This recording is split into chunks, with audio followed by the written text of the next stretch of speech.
Assalamualaikum warahmatullahi wabarakatuh. Masih bersama channel Waro Samarinda. Di sore hari ini saya ada panggilan lagi kulkas satu pintu yang tidak dingin dan lampu hidup, kompresor hidup, semuanya seperti kulkas normal ya. Tapi di bagian dinding samping dan semuanya tidak ada terasa dingin. Sekarang saya akan coba tuh dan melihat bagian dalam kondisinya seperti ini ya teman-teman ya. Jadi ini sudah lama tidak dipakai sampai ditempati semut, dan di bagian atas di sini sedikit pun tidak ada terasa dingin. Kalau sepertinya masih ada suara cos, cuman tidak ada dingin. Masih ada desisan, berarti tidak ada kebuntuan pada apiler ya. Dan di sini saya pegang agak-agak hangat sedikit teman-teman ya. Berarti masih ada freon, tapi mungkin habis seperti itu. Dan saya akan cek apakah masih ada freonnya. Setelah saya cabut stekernya, lalu saya buka. Perhatikan, masih ada desisan. Berarti kulkas ini tidak buntu teman-teman ya. Jadi di sini saya tidak melakukan flashing, juga tidak melakukan apa-apa, langsung saya tambah freon saja.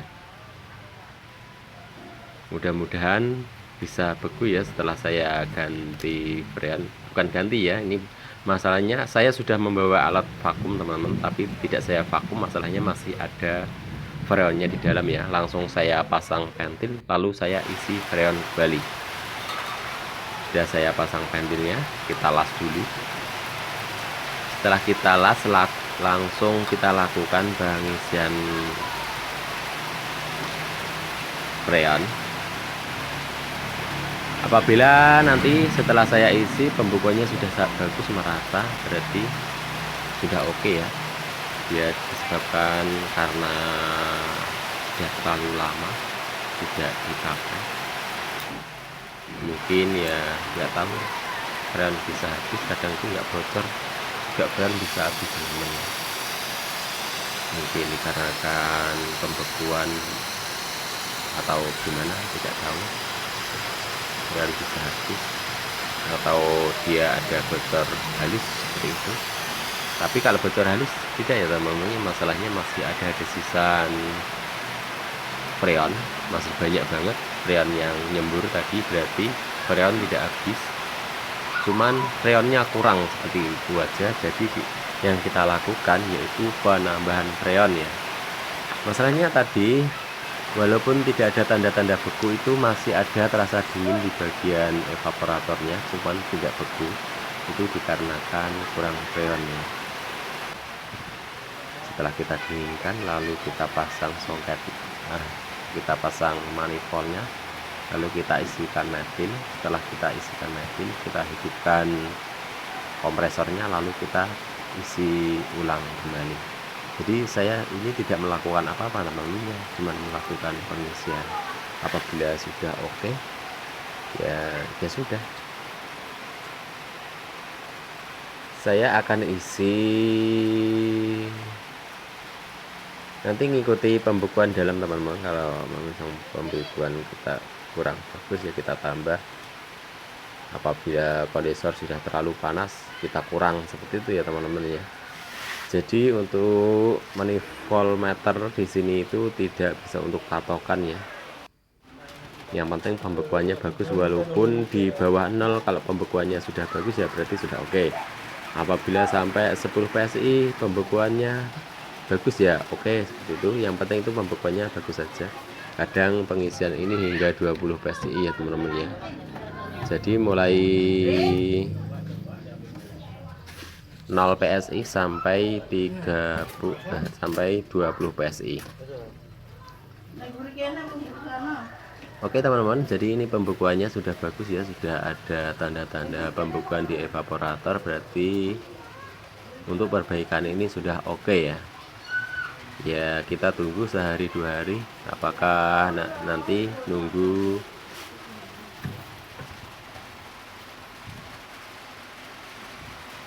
dari sang pemilik ya. Nanti saya masih meninggalkan pesan atau meninggalkan garansi. Apabila nanti pembukuannya kurang bagus, maka saya akan langsung flashing ulang.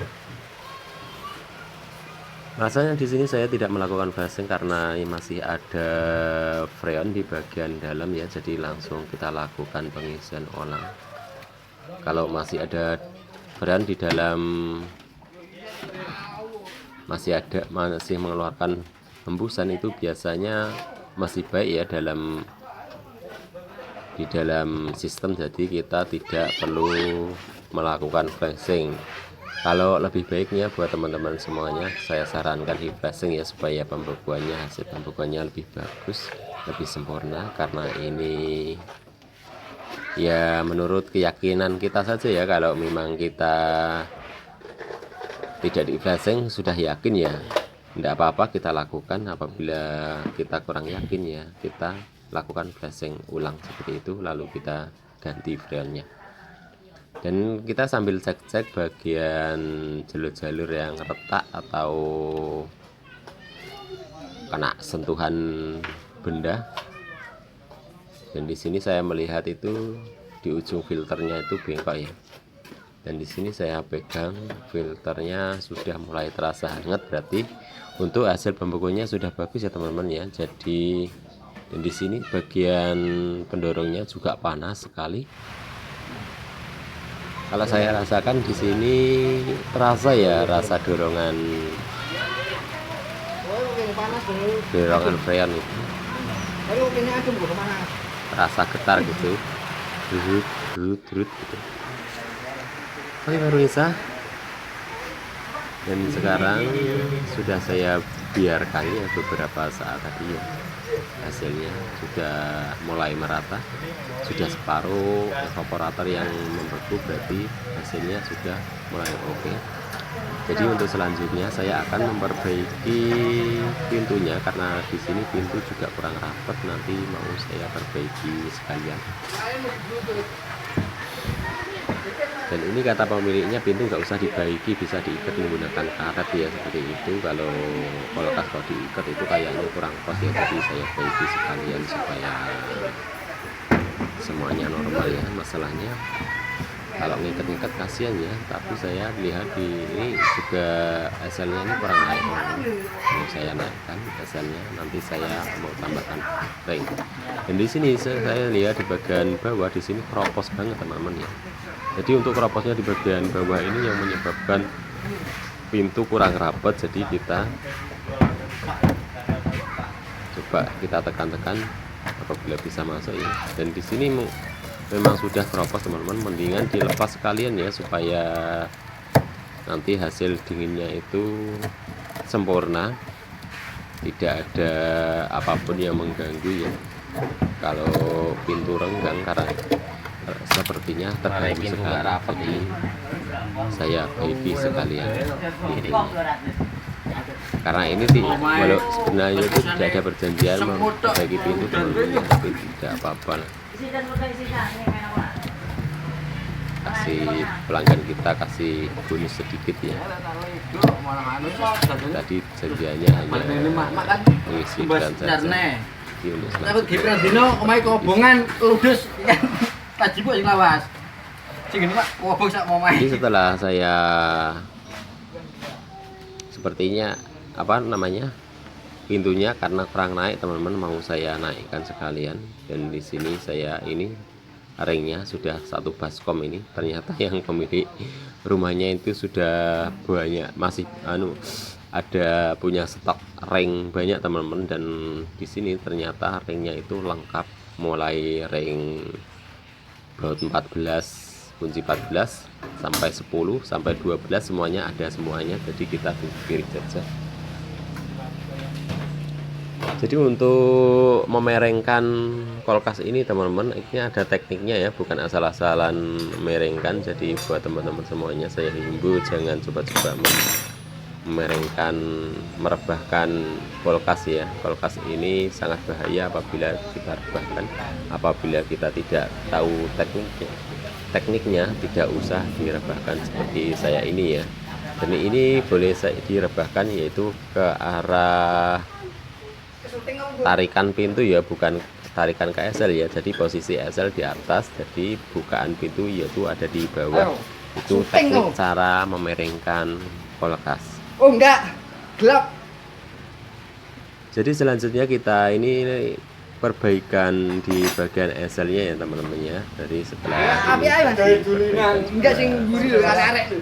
Lalu saya pamit undur diri buat teman-teman semuanya. Apabila ada kekurang jelasan pada video ini bisa tanyakan di komen ya.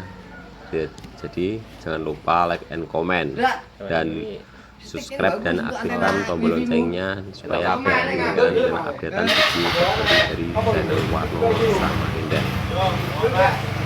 Dan mungkin sampai di sini saja. Terima kasih buat teman-teman semuanya yang sudah mampir ke channel Warno Samarinda dan mohon dukungannya semuanya, dan kita saling dukung mendukung ya. Apabila buat teman-teman semuanya mendukung kami, apabila buat teman-teman semuanya juga punya channel YouTube juga, pasti saya akan mendukungnya. Oke, terima kasih buat teman-teman semuanya. Saya pamit undur diri sampai di sini dulu. Dan semoga video ini bermanfaat, bisa untuk belajar buat teman-teman semuanya yang masih pemula atau yang sudah lihai tapi mau memperdalam ilmu di pendingin ya. Jadi jangan bosan-bosan mampir ke channel Warno Samarinda. Oke, sekian dulu. Waalaikumsalam warahmatullahi wabarakatuh. Cetum.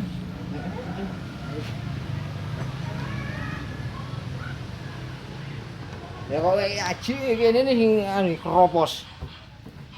Ya sempal ngene. Warnane sempal. Heeh, iki nih.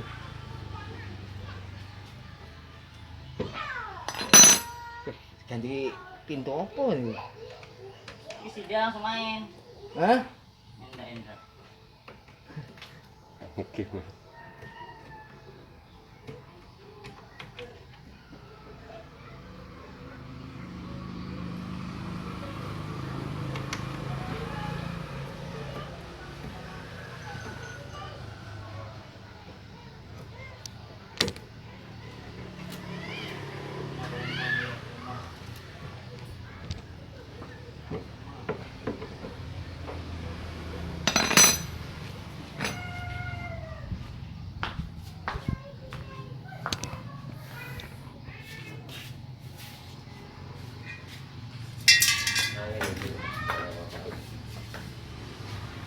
Ini bekas Priam juga ya? Dasar oksigen. Enggak tabung oksigen memang. Tabung Priam.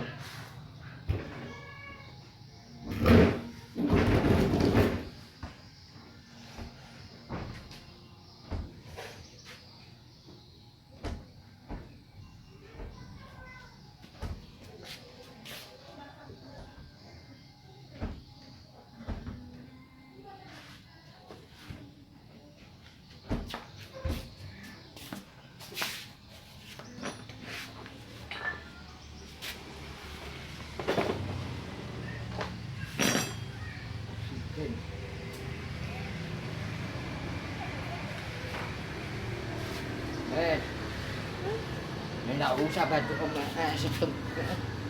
Anaknya yang di dalam aja, ya. Tutup tuh, api panas, ya.